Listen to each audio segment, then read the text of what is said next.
I was born believing that I was born to be happy, even though my early life, childhood was sometimes, super good. And then we were going as a family through challenges. It was not always good. But the belief that I was born with, which is I was born here to be happy. So the second I don't feel happy, hey, something is wrong in here. I think this what carried me through life, to always fight harder, train harder, to change things if they don't fit. The second, because it's my inner compass. Okay, I'm not happy. I'm actually miserable. What's going on here? And then when I found myself in a miserable, for me, relationship or a situation or anything, it was my inner compass that, okay, so it means everything is wrong here. Let me see what I can change. Gosia, welcome. Uh, who Well, who are you? Where are you? And what do you do? my name is Gosia Golda. I'm from Poland. I'm the founder and the owner of the MMG.com, is a group of 4 companies within one, and with offices in Middle East, Dubai, and London. What Uh, was the other question? Well, what do you do in the greater sense? Not necessarily what your job title is, but what it is your job. You're founder and CEO of something that started as a modeling agency, and you've expanded it very broadly beyond that, right? Yeah, so starting as a modeling agency and growing it into um, talent representative and production agency. This is how we call it to the client.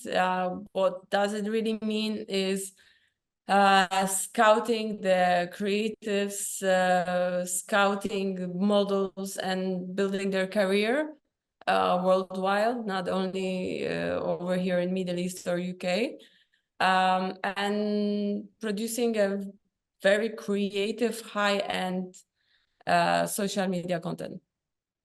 You were telling me before that you struck out into the world as a young person, and your initial desire in life was to help people, use your gifts to help people, and you wanted to be a lawyer. So you took the long road to being talent representation. Can you go back and run through that just a little bit, what you wanted to be in life and how you wound up where you are now? Yes, my dream was to be a lawyer, to be an advocate, actually. And it came from the desire to be the spokesperson and the negotiator for those who are maybe afraid to speak up and fight for themselves in life. And then I realized that in the as an advocate, you also, part of your role is not to only defend the innocent, but also defend somebody who might be actually guilty. And I didn't like that idea. So I went into modeling world, became a model myself. I traveled the world and finally set up a company in Dubai, Middle East, as a modeling agency, and growing it into also talent, creatives, artists representation. And I saw it as an opportunity to manage people out of the creative world into beautiful career, which is negotiating their contracts, which is dealing with the client, building their career. And as we often know, the creative people need somebody who's more firm on that, who's actually look up for them for the best solution towards their career, that thinks for them, that builds them, that manages them, and negotiate, as I said. So in a way, it's something that I always wanted to do, and combined with the creative world that I love, that I come from as well. So it's actually ideal career for me. We're building a community of creative people who can thrive over here and settle in Dubai, settle in the Middle East, and get all those opportunities. And so in the path of your career, did you see a lot of people who were taken advantage of? Yes, that happens very often. Uh, not so, it's just that clients are from the corporate world, in the corporate setup, uh, don't understand what it takes for a creative to deliver something that's spectacular, or what it takes to be that creative, and how many struggles they have to deal with being a freelancer often. We negotiate for them the rates, meaning the money that they will receive for their job. We negotiate for them the terms. We negotiate for them everything from, having a foot on the set that sometimes client would not even think of, to best possible usage rights. Also usage rights, people actually take advantage of usage rights. Of course, the companies would want to see on their cost sheet, the less the better for them. The less they have to spend on the production is better for them. They do want to take advantage of them. They do want to get something for free. They do want to take advantage in that way. Yes, of course, it happens all the time. When the market is more developed and more mature, it tends to happen less. However, any hit in the economy is often used the most towards the people who are freelancers. Oh, we don't have budget, as you know, the economy is struggling. Their circumstances don't change. It takes the same amount of work to create something beautiful, but the client want to pay less often. So we do negotiate. Of course, we are also reasonable. We don't take advantage of the client in the same terms. We know what are the rates that they're fair for both, and we try to stick to those. So Working internationally, we also understand what are the other markets that are more mature than the market here. you're But often, I'm sorry to say, no, please often go ahead. often clients don't see that this is actual career, that actually this people is not, I'm working full time in the office, and this photo shoot or this video is like, oh my God, you have opportunity to be on TV or to be in the campaign. So why are you even asking for money? Some people even come with that attitude. I'm like, no, people are professional. You want professional content, you want professional people, then this is their profession. This is how they make money. Then, of course, certain fee needs to be paid. That's fair.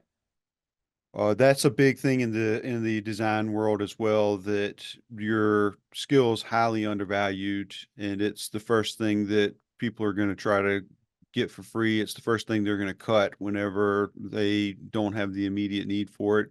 And very, very often people see creatives as expendable and as not really necessary, a little necessary, but not really necessary. And that's something that we train a lot of the younger designers to have the self-confidence to know that they're worth something. They're not, when they're starting out, they're not going to be worth maybe what they think they're worth, but they're worth something, and they need to stand up for that. And it happens all the time. Happens to us at GFDA. I mean, we have a client-driven side of our business, and just a couple of years ago, there was a large brand, a large apparel brand that we talked to the executive for months and built this rapport. And we were talking about collaborating online and worked on it, worked up mocks, and we went really far into the process until the day came we started talking about where the rubber hits the road, as they say. We were talking about money, and they ghosted us, and I started reaching out personally and found out that they expected us to do it entirely for free,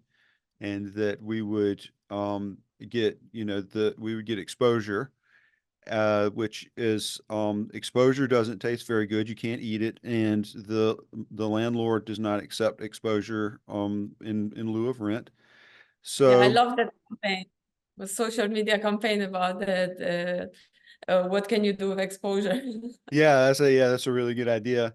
And so, and on the one hand, I mean, that for us was shocking. It was like such a wake up call that, I mean, obviously our social media presence e- expanded beyond their companies by a good degree, but you think that it's so much of business is getting resources for as cheaply as you can get them and using those resources to get as much wealth as you can from them. That's what business is for everybody, regardless of what your business is in. If you don't have that mindset, you're probably not going to do very well in business to a certain degree. But when the resources are people and you have to have ethics, and it's very complicated, and so individual creatives are little tiny goldfish swimming around with sharks that are going to gobble them up very, very quickly, under the wrong circumstances.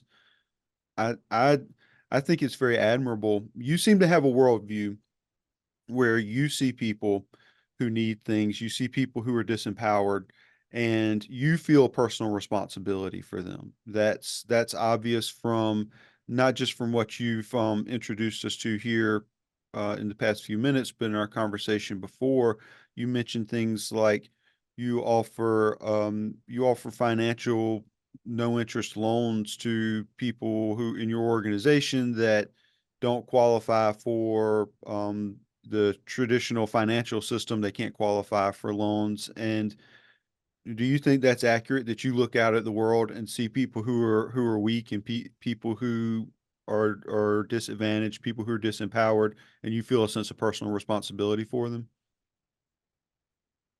I wouldn't say that I feel responsibility. It's more that uh, I have a talent of elevating those people to the next level.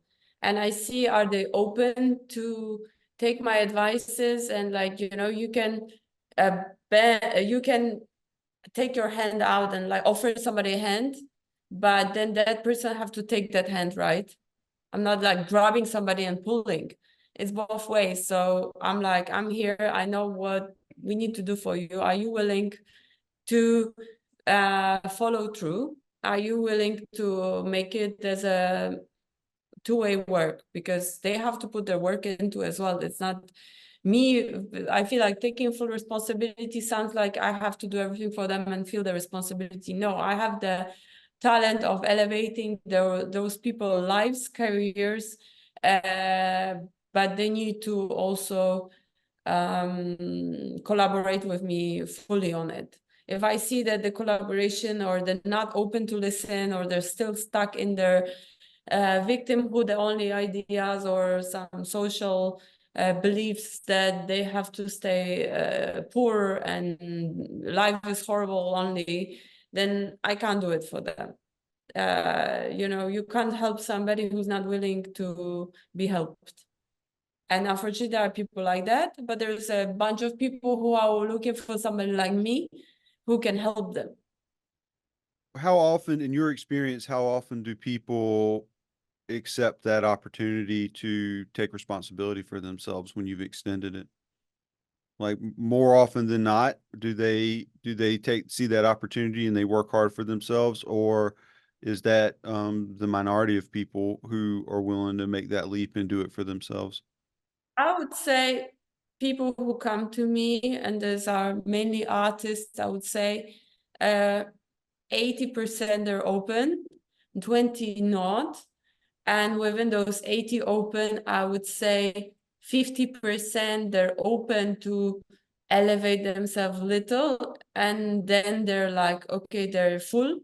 Like they don't see any reason to work harder to be even better. And then 30% will be, okay, we've done those 3 steps. Can we do another 7 and go up? So it really, there's lots of blockages in our heads culturally that we are fed. I'm not good enough. Then I don't deserve better. Um, and all of those other blockages that will stop people at some point of wanting more. I think the comfort zone is also a very important part.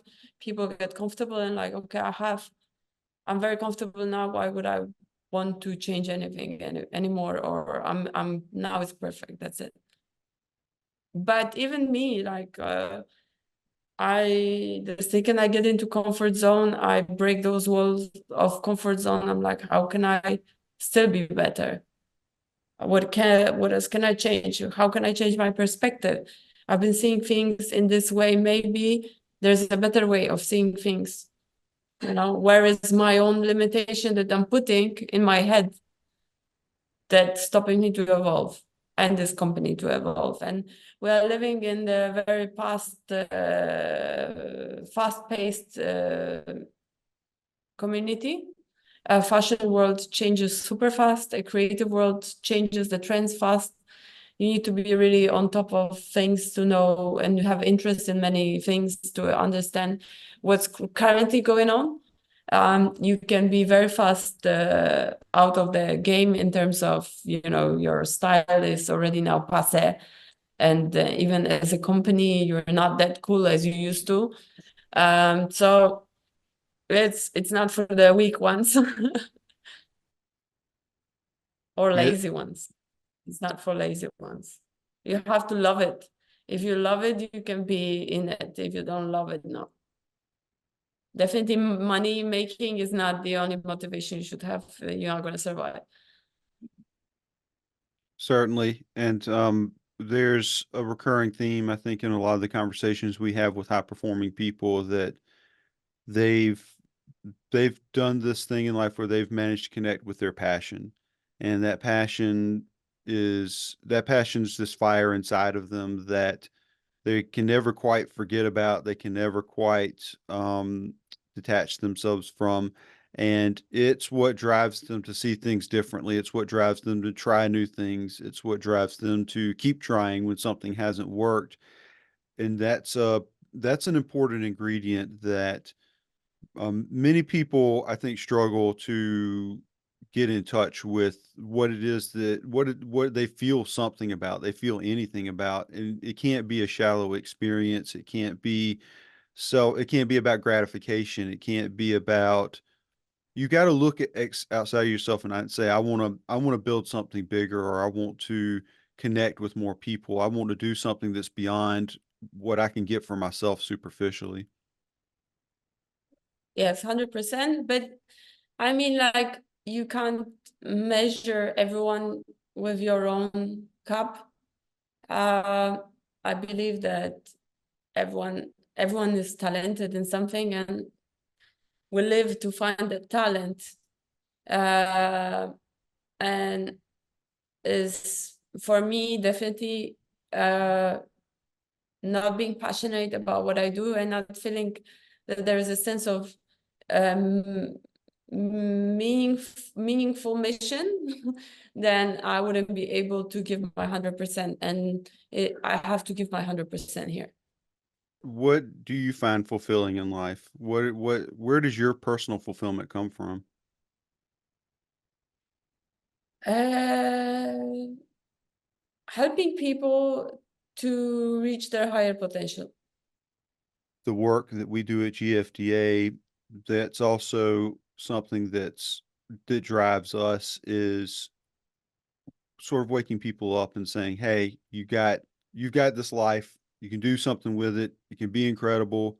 You've got the power of that inside of you. You absolutely do. Everybody does. You're being called.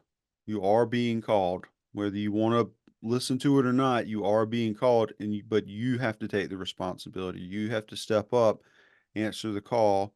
Yes, it's very frightening. No, you don't know what to do. It's going to be hard. All of those things are true, and you still have to do it. And that's your human experience. That's the great challenge that we all must face. And sadly, a lot of people resent that. With when you're in a public forum saying things like that, a lot of people resent it because I don't know, maybe they feel a little bit ashamed that they're unwilling to rise to that challenge, or they're not willing to listen to that call, and they reject that idea very strongly, and they get very upset with us when we say things like that to them. Yeah, I don't know if it's in psychology, I'm not a psychologist, but I read a lot about attachment to victimhood. So there is a lot of social attachment to victimhood. So when you constantly make yourself a victim and you feel like a victim of a system, of a marriage, of a whatever, of a company, you're a victim in this company, everyone puts you down, and because of somebody, your external circumstances make you this miserable that you are, and you're going to complain about it, but you don't want to step up and take responsibility that you have a power to change that job, to get divorced, to leave that relationship, to educate yourself, to, I don't know, change industry that you're in, change city, country, place you live in, whatever whatever makes you miserable to change. When you actually show that to people, then they realize that they don't want to admit that maybe it's not as bad as they say it is, and actually they're comfortable, but it's always nice to complain, so someone else will feel sorry for you and you'll get some attention from it, and actually you'll feel better for a little bit. And B, that actually people don't want to take the power back, because being attached to victimhood comes with some benefits towards where they are currently. They don't understand that there can be something better, or they don't have the courage. I don't know what it is, but it's called attachment to the victimhood. And I fight very strongly against that, because once you believe that you have power to create a very beautiful life for yourself and maybe for others, because I love my life. Every day I try to wake up and be grateful for everything that I have, all the opportunities, all the beautiful people I have in my life, all the travels all the places I've been, all the places I want to go, all the things I've done, all the things I want to do. I love my life. I feel I always lived with my motto always was no regrets. I will never regret I haven't done something. And if I've done it, it was wrong, then at least I've learned, but no regrets. Then if people would understand that they have that power to create a beautiful life, and the life is actually beautiful, then maybe it would be easier for them to disattach from the victimhood state, but they don't know what's on the other side. It's not enough advertised via real people that life can be so good. Of course, we each have our own struggles. If we each have bad, situations or sad stories, but overall, like, life can be very, very beautiful, and you can live very happily. So maybe we need to show more of that, so people will feel like, okay, let me take that leap of faith, that if I take more responsibility for my life, that if I actually change what makes me miserable, after a period of time of putting some work into building that beautiful life, I will have amazing life. All we know, and how we are only being brainwashed, that money makes you happy. And it was my very early discovery, because via modeling, from my perspective, I started making very good money very fast. I was, 20 years old, making money that I could not even imagine that I would be ever making, and making more than at the time I would think where I can spend on. Obviously your perspective changes with your age. Now for me, there's no such a limitation, but at the time I was like, oh, okay, so I have money that I never dreamt of already, and with that, I'm not feeling that fulfillment, that with that, even I'm not fully happy. And that realization that money is just a tool, money is not happiness itself, as they show you everywhere. I realized that it's building the meaningful life for myself, what will make me fully happy. And of course, making money that can help me do that. It's a tool. So there is so many layers of everything, I guess. What were the moments in your life when you felt the most happy? I'm the most happy when I feel connected to myself. Really, that everything I do is through me, the true me coming across. There's actually the language is well translated. Sometimes I feel like, maybe my intentions are not well translated into. So when I really feel connected and I feel that I'm on my flow, what I think, what I do, what I create, how it all happens is a flow. I'm truly happy when I feel that I actually truly change and help, not me change. I don't want to take full no, I'm not trying to take the full, how you call it, not taking full success of somebody. I'm just saying that through me and through my knowledge, I help somebody to transform their life. I feel fully happy. I feel fully happy when I'm connected to people, to my community, when I spend time with people that are my mind-liked, as me, mind-liked, minded like, Like-minded. like-minded, and when I'm connected to nature. So nature is something that's for free and is the biggest gift we have. Watching the sunset, sitting on the beach, being in the forest, riding a bicycle in the forest. These are things that are for free and they're the most beautiful. Having simple things is one of the hardest things to do in life, to be able to appreciate what's simple, to be able to accomplish things in a simple way. It's very, very difficult. So I think that's profound, and I think it's very admirable that you can have that sort of appreciation. And I hope that message does come through to people, that it seems very genuine in you, that that's what you appreciate. And it is very, very hard when you don't have much money, when you're not the sort of person that people look at and say, "Oh, you're special. I can just look at you and tell you're special." There's a lot of people who don't experience that, or people who haven't discovered a talent, or they haven't put the work in to turn their talent into a skill that they can market. It's very easy for those people to say, no, if I had this, I'd be happy. If people liked me, I'd be happy. And you almost have to get past a certain level of success to look and say, no, that didn't make me happy. I'm still unhappy without with those things. I'm still unhappy. It's almost like you have to get to that to really reflect on it and understand that you've got to look inward to find happiness. You have to create happiness within yourself. Yes, everything is an inside job. Inside job. Yeah, I like that. I also love how you said earlier you can't measure others with your own cup. Did you just like make that up off the top of your head, or is that an expression that I'm not familiar with?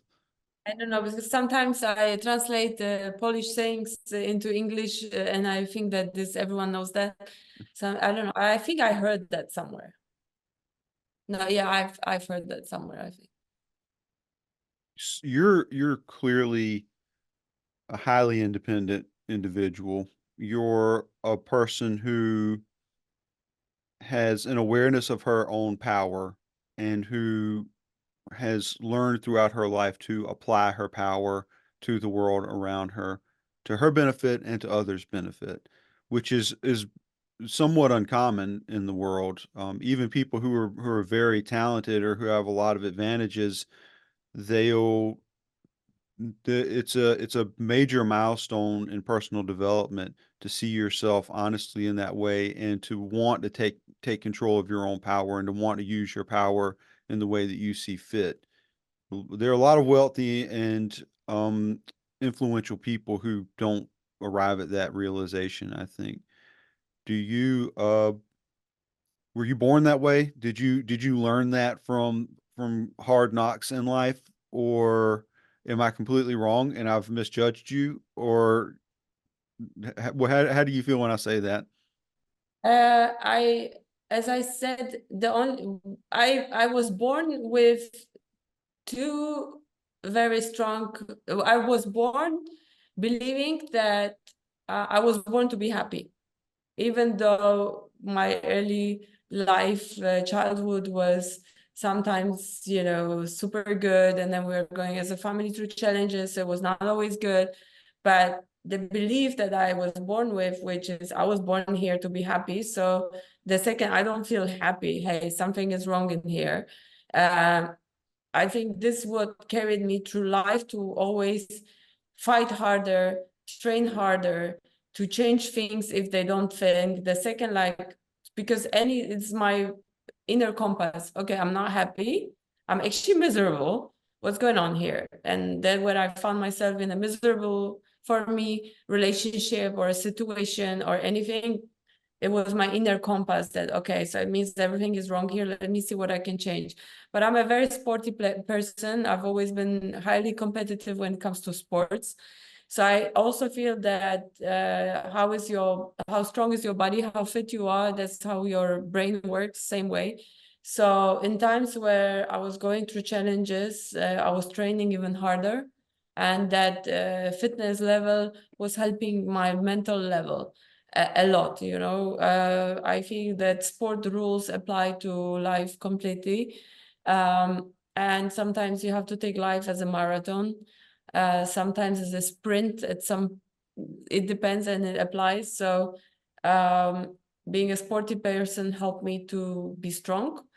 And the physical feeling of the second I feel that my life doesn't belong 100% to me, that I'm becoming independent, I'm losing my independence and my freedom towards somebody else deciding for me, but not in a good way, not somebody helping me and being my co-creator of my life, but more like, if this doesn't happen, then I'm actually not going to be free. That feeling comes to me as a physical feeling. I literally choke.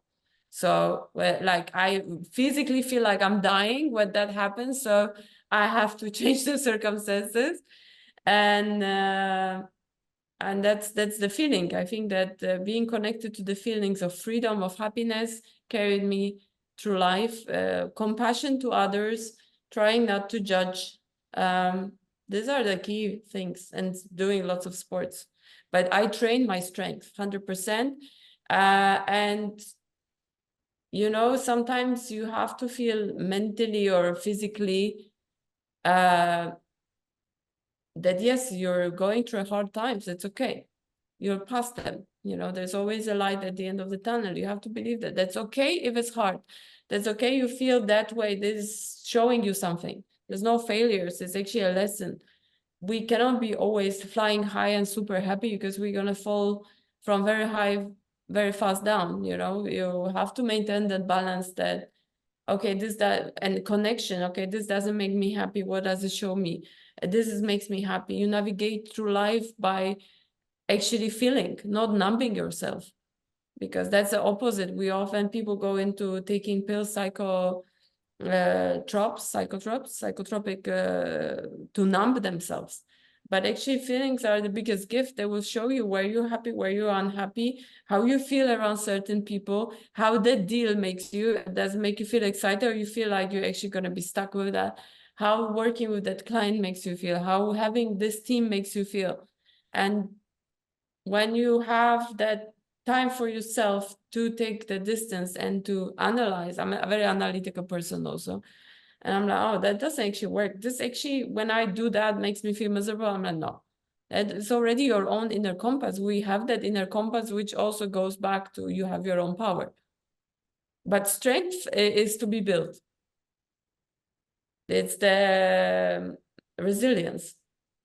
I'm a person, I'm not gonna, nothing, I can bend, but I will not break. I will always climb back. But at times I felt that times were hard.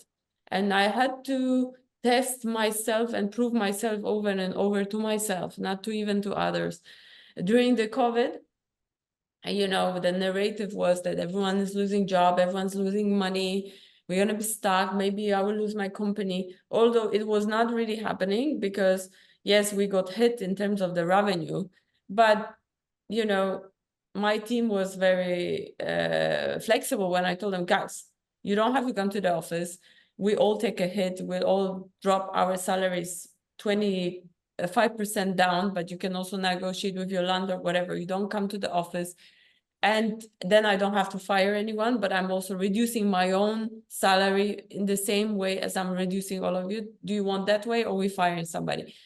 Everyone was like, no, we're okay to survive on that. We actually have good salaries. We'll take the hit on 25%. And the jobs were still happening, just less. So we, as a company, united to survive that. It was hard. But we came back much stronger from that experience. I knew I can rely on my people. They knew the owner of the company is going through the same, because I downgraded my lifestyle to not be the bigger cost on the company at that time when we were all trying to survive. And that showed them that I showed them that I'm like one part of them. There's hard times are also good times. They can bond us in on different levels of trust, build stronger trust, loyalty. You test somebody's loyalty. You need those times. So if you also don't look at the hard times that is just, oh, I'm miserable, and feel sorry for yourself, but what is it teaching me? How can I turn it into, alchemize the negative into positive? Then ultimately you look at that, oh, that was very necessary, because we are now grew double in 3 years. Maybe without that stronger bonds with the people and showing to the clients that as a company we're going to survive no matter what, build stronger trust, we wouldn't be now where we are. Everything is for something. Life is an amazing journey. As much as it may sound like a cliche, the people who are able to do the most amazing things do it because they believe. They really believe. Not only do they believe in themselves and their own talents, they believe in things like what you just described, the alchemy of turning things that are hard and turning them into things that are good. They look at the immediate material phenomenon of their life that's happening in that moment, but they're able to look past it and say, what's the deeper meaning behind this experience that I'm having? What am I drawing from this personally that goes so far beyond the immediate consequences of the circumstances that I find myself in? What's the bigger thing that's growing? What's the bigger thing that's blossoming? What's the potential that's starting right now in this moment that I can't see directly, I can't touch it, but I feel it. I know it's there, and you have to have faith. You have to believe that that's happening, and you have to give yourself into it. And if you do, you'll almost always be rewarded. 100%. Do you identify as like Polish, traditional Polish values, Polish nationality?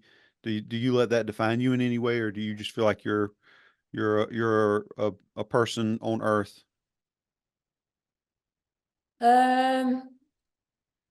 As much as I love Poland, it's my home, and I recognize within myself some Polish even thinking traits. I see myself more as a citizen of Earth, and I'm, for example, even in my social life, I'm not friends with somebody because they're Polish. I socialize, I connect to people because we have similar thinking, so we're similar passions, interests, more of that. So now I connect with people who I connect with in different parts of my life, but not that I feel like I'm very grateful towards my country and my nationality and my origins, but no, I wouldn't want to be limited by that. definitely. And in my office, we have, in just the Dubai office, we have 13 different passports. And I think people speak like 15 different languages or something like that, because so we're very national, multicultural. And I love that. And I wouldn't want to keep everyone just Polish people working here, or just, yeah, we're in every team. We have a mix of one Arabic girl, Argentinian guy, then girl from New Zealand, then girl from Iran, for example. So the mix is crazy, and it's amazing, because they also learn to, here in Dubai, we've learned to deal with so many different cultures and the nationalities, that people are very highly skilled in terms of being more empathic, more understanding, not so judging easily. They also understand here that if somebody doesn't speak well English, it doesn't mean that they're not talented in something, because they might bring the talent to the table that we all need, and we can help us with something, but then there's some language barrier that we need to bend down to and deal with it, you know. So that's amazing here, and the country itself is supporting that. There's no even questions like, what religion are you? And nobody's even interested in that.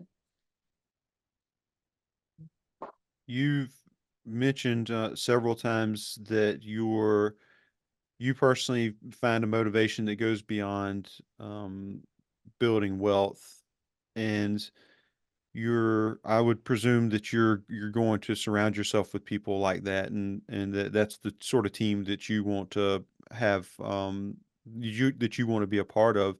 So can you nail down what it is that all of those different people from all of those different backgrounds and nationalities, what's the center point that connects all of them? What's the thing that they have in common that lets you all be successful together?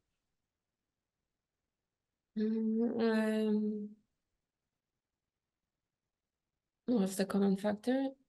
Where often people, when apply for a job here, and they know that we are the biggest agency here and the one that's continue the growth, and the rumor says that it's nice to work here, so this is how they apply. What makes them stay is feeling a family-like business, that their input is valued.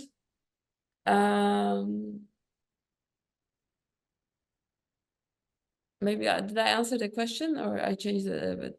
I don't know what the right answer is. I just find it interesting that you draw these people in from all over the place, but you yourself, you're you're not that you're not that arrogant, driven executive that's just ruthless, and or maybe you are and you're doing a really good job of hiding it, which I commend you on that if that's the case. But there, so in our work as people who do professional development at corporations, we've often encountered executive teams that were absolutely miserable people. You didn't want to be around them for 5 minutes. They were all, their entire lives revolved around looking for the weakness in the people that they spent their daily lives with, and looking for the opportunity to get rid of people, and looking for the opportunity to take that person's power and take that person's wealth. And that's their daily lives. They go to work every single day, and very successful people in Manhattan, people in really big, powerful positions in organizations. And you're very much the antithesis of that. And so my point is, what draws those people together is they want to get rich and powerful, but that's not what draws your team together. No, because I want to be a leader. I don't want to be a boss.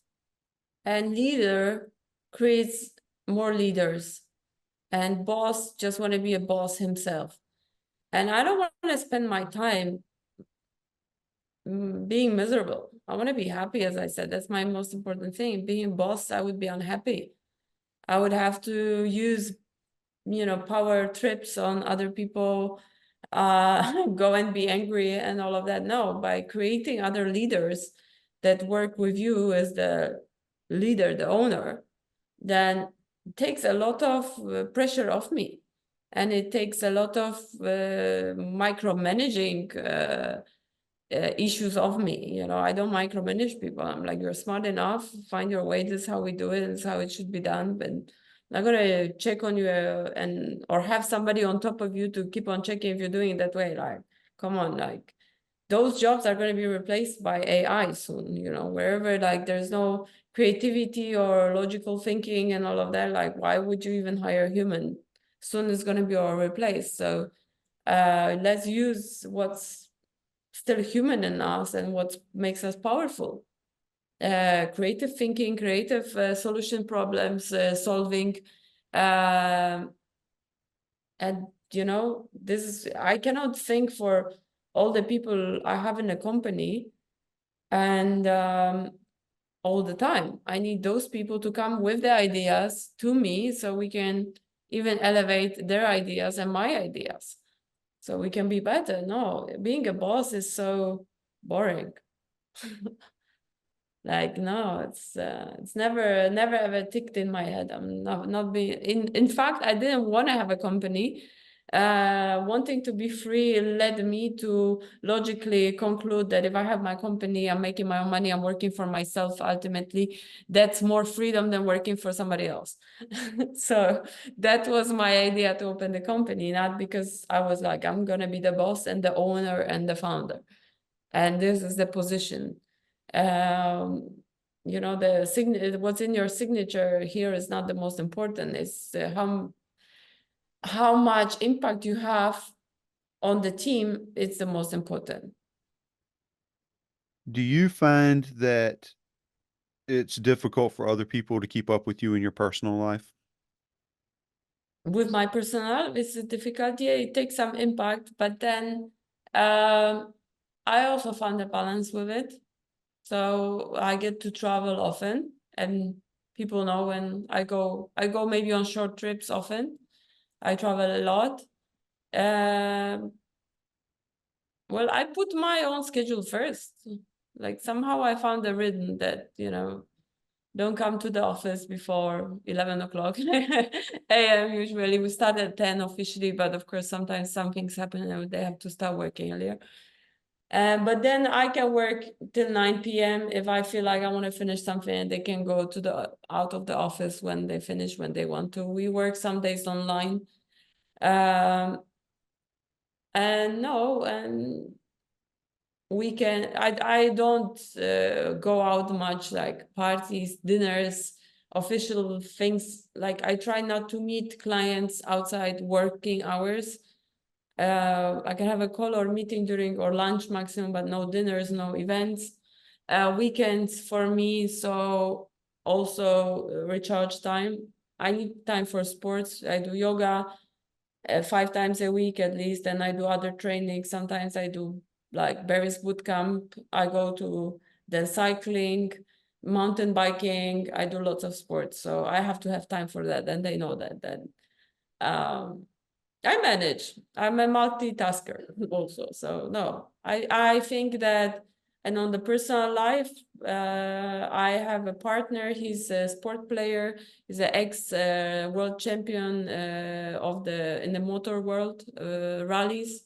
3 times world champion. He has his own team, motorsport team. They go to Dakar and other rallies, so he trains other sport players. So it's same way. Like we are the same people, but I run business and he has a rally team, because to train somebody to actually race in the world's hardest rally in the desert, which is Dakar, for 2 weeks, to train somebody to have that mental and physical strength is something. And I feel like I'm doing the same, but in the work mode.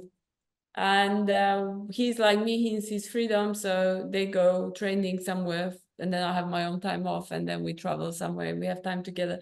So no, I think that it's also important who you partner with, because that person can make your life even better or more miserable. It's important to align, and in that matter, I found somebody we are very aligned. We're the same people. We like to spend free time in the same way, doing sports. We need our freedom. When there's a project to make, or actually the company needs more of me, I focus on that, and there's no issue like this. If you are somebody who runs your business out of passion, and you're with somebody who has the same passion to what they do, you don't have an issue. I want to talk about something that may be going out on a limb just a little bit, but to me, I understand that your companies are a lot more than representing models. That's very clear from what you've expressed to us. But you are a model, and it seems like that's where a lot of this started for you, is when you were in the entrepreneurial phase of building your business. There's something I find very interesting, that the value we place on models, and I don't mean the value in your industry. I mean the value of the end person who's looking at the model. We find we everybody appreciates beauty on some level, and it's a very difficult thing to define. It's a very difficult thing to understand. And as a writer, it's a subject that I've tried to touch upon and capture many, many times, because I enjoy being moved by beauty, whether it's the beauty of another human being, or the beauty of art, or the beauty of an experience. And so, part of my job is feeling what I'm feeling, and then putting it in a way that other people can understand that. And it's very hard to do. And to me, what's truly beautiful is something that takes us away from the moment. Even if just for a second, it's not fully a sensory experience. It engages our imagination. We go away, we're not really thinking about what's happening. We're swept away in the way we feel about something. And that's a qualification of beauty. I think that when you look at that sunset, for example, one can describe a sunset in a lot of different ways. They can say, oh, it's majestic. It's a big, powerful thing. It makes me feel small. Or they can say, oh, the colors are pretty. I like the way that looks. But that's not beautiful. The reason the sunset's beautiful is because we've got this primitive attachment to it, that it makes us think and feel so many things that we don't fully understand. I think that's true of people. When you encounter somebody that you find to be truly beautiful, they sort of take you away from yourself for a moment, and you're captivated by them. And also the moments of life that we find beautiful. Maybe that's someone who holds their child for the first time, or it's someone who has achieved success in the way that they've wanted to for a really long time, and they sit back on that day of success and look back, and they're a little bit lost in it. You So much of your career, it sounds like, has been being able to recognize things that are beautiful, and to bring those to the forefront of your living experience. You talk about it in your personal life. That's where happiness comes to you, is appreciating the beauty of life. But also, in a very tangible way, you go out there and see people who are beautiful, or their skills that are beautiful, and you market that. You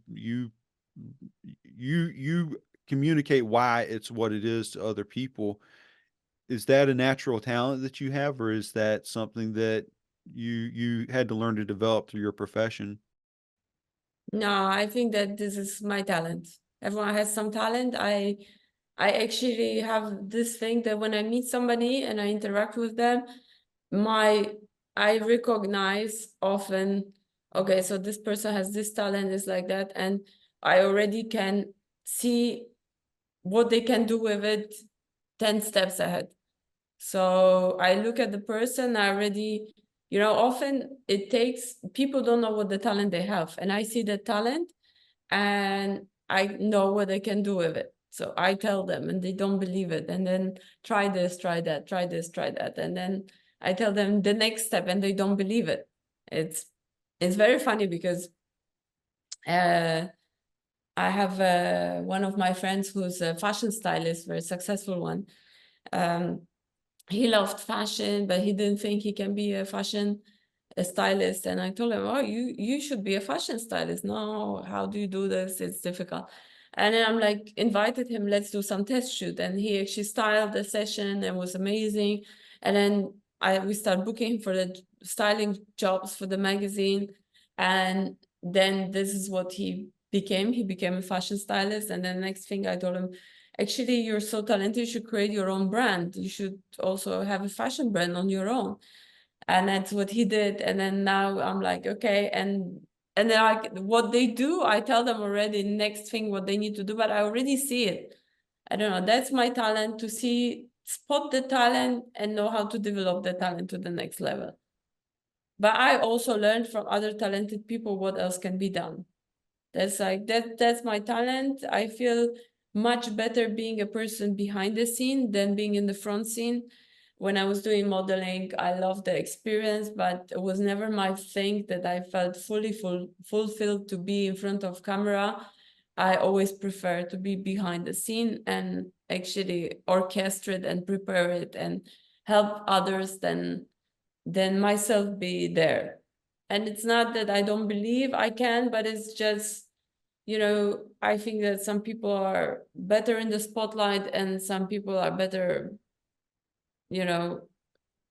actually backstage. I'm the backstage person as my nature. But of course, running the company, I have to put myself front. I have to know how to speak. I know I have to do interviews or I have to do meetings. I can do that, but that's not my favorite thing. Why is it that you think people don't want to believe that they're beautiful?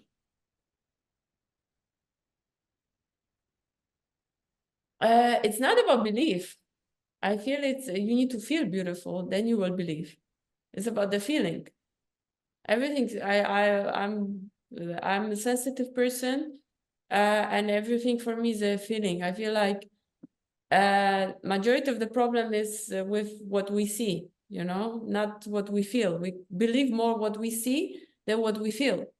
But if you feel beautiful, if somebody makes you feel beautiful, you will believe you are beautiful.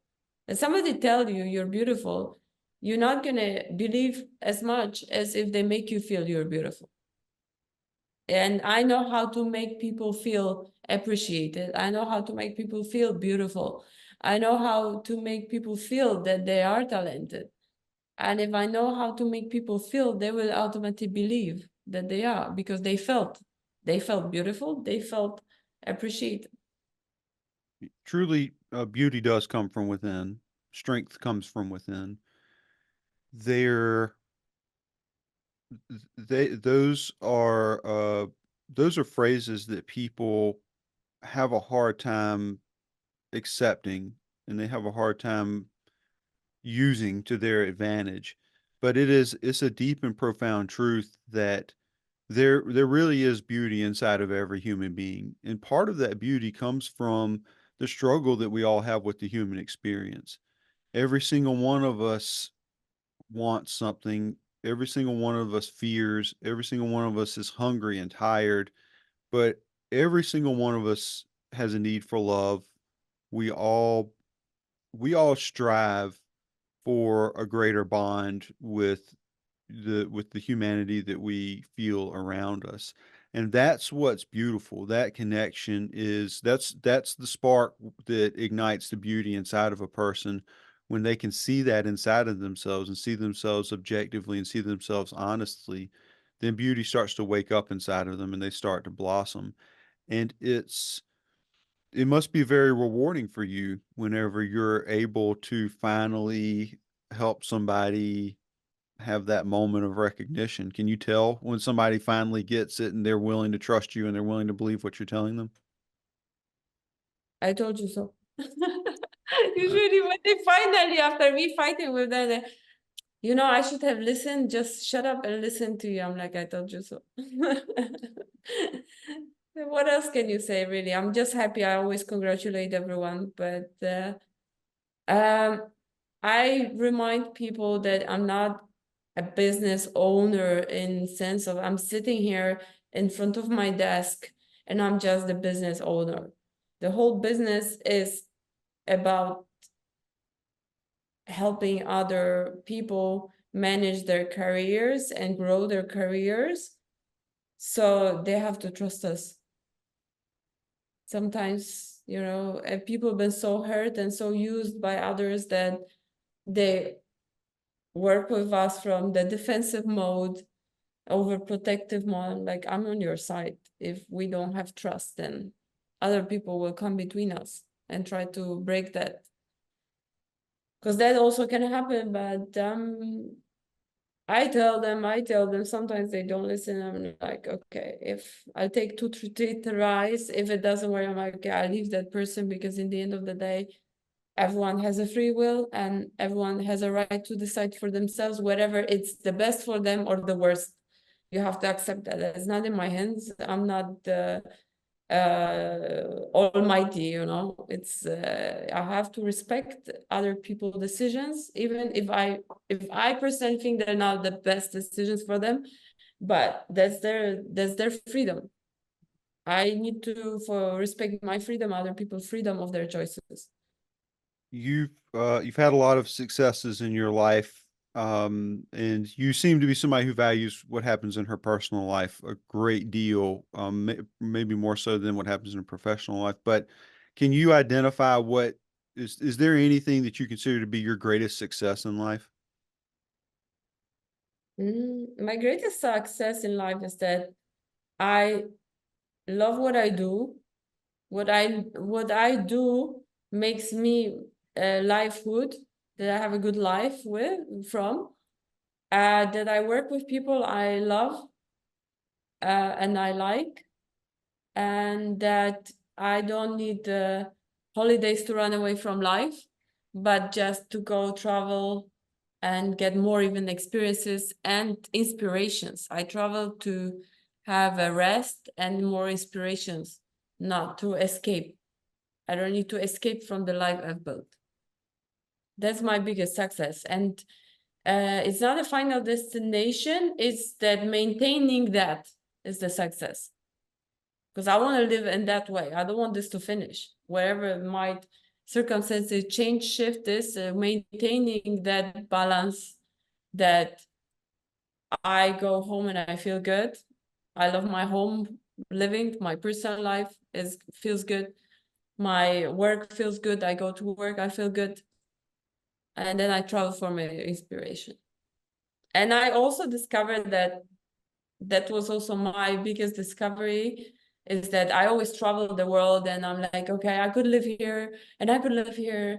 Okay, here I love this, but then this is lacking, and I love this, but this is lacking. And then I understood that we can create that bubble, what works for us anywhere almost in the world, you know, with that solutions that we have of doing business online, working online, having, you know, working in US but living in Dubai, or living in US, working in Dubai or wherever, gives us all opportunity to create that bubble that just works for us.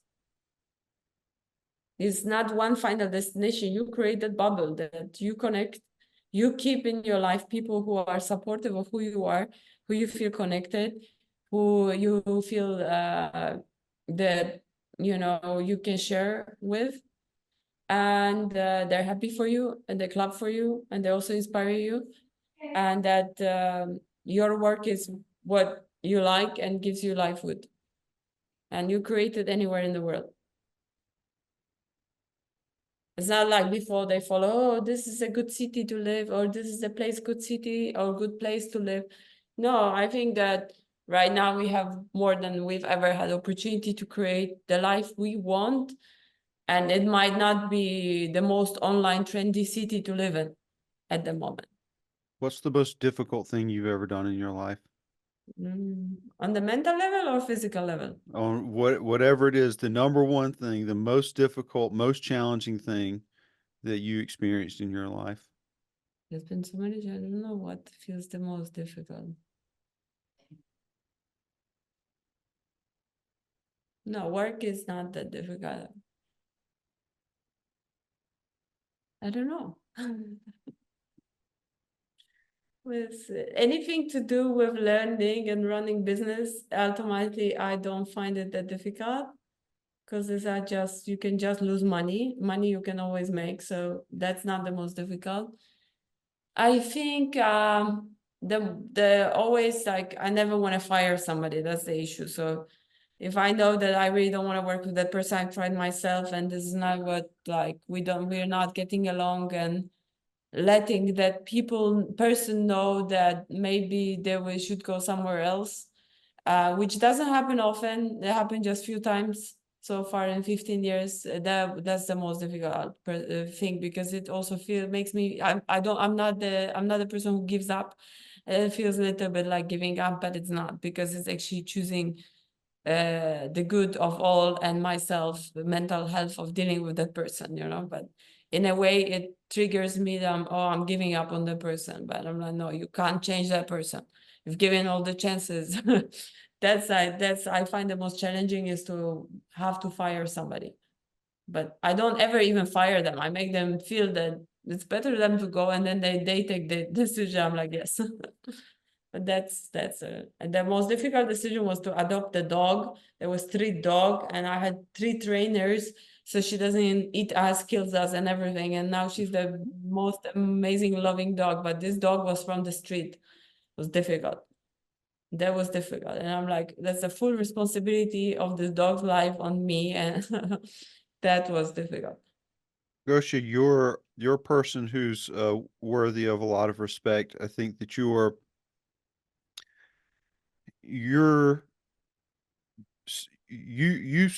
it's a rare talent to be able to look into people and to see them as they are and to not judge them. It's particularly in the world we live in today. There's judgments, a judgment, comparison. These are the language with which we speak to ourselves and others almost every day because of the influence of social media. And you're willing to look into people and you're willing to see the best in them and you're willing to show them the best in themselves. And that's a sacred role in the world. It's something that so few people, even if they feel a sense that they can do it, so few people are willing to do that. I'm certain it comes with a significant degree of challenge and disappointment at times. And so I hope that all of the people in your life have a lot of gratitude towards you, and I hope that the people in your life look into you and see the beauty that you see in them, because certainly it is there. And I'm so grateful that you've shared that with us. You certainly have earned my respect, and I've enjoyed talking to you so much today. And I would like to give our audience an opportunity to connect with you. If you want them to connect with you on social media, you can share your social media handles. If you want to throw out there, show up, go visit your business, whatever it is. How would you like our audience to connect with you? I think that social media is good. I definitely do need to do more work there to translate the language of who I am and what I want to show more. I'll work on that, but my social media account is Gosia Golda, GOSIA GOLDA, and I'm quite active. I share stories, glimpses of my life, work, travel. I'll do more. That's in the plans. I just didn't have time, and I don't want to give my social media to somebody else to handle. Otherwise, you can check the companies and that we run MMG Models, MMG Artist, MMG Production, and MMG Talent. And I sometimes I take time to respond, but I try to always respond to whoever messages me. Well, that takes a lot of effort too for somebody who's very busy. So I'm sure that people really appreciate that. And So Gosia, thank you again for talking with me today and taking time out of your busy life. And I'd like to thank everybody who was willing to listen to us today. And we'll talk to you all next time. Thank you so much. Lovely meeting you. Thank you so much for this opportunity.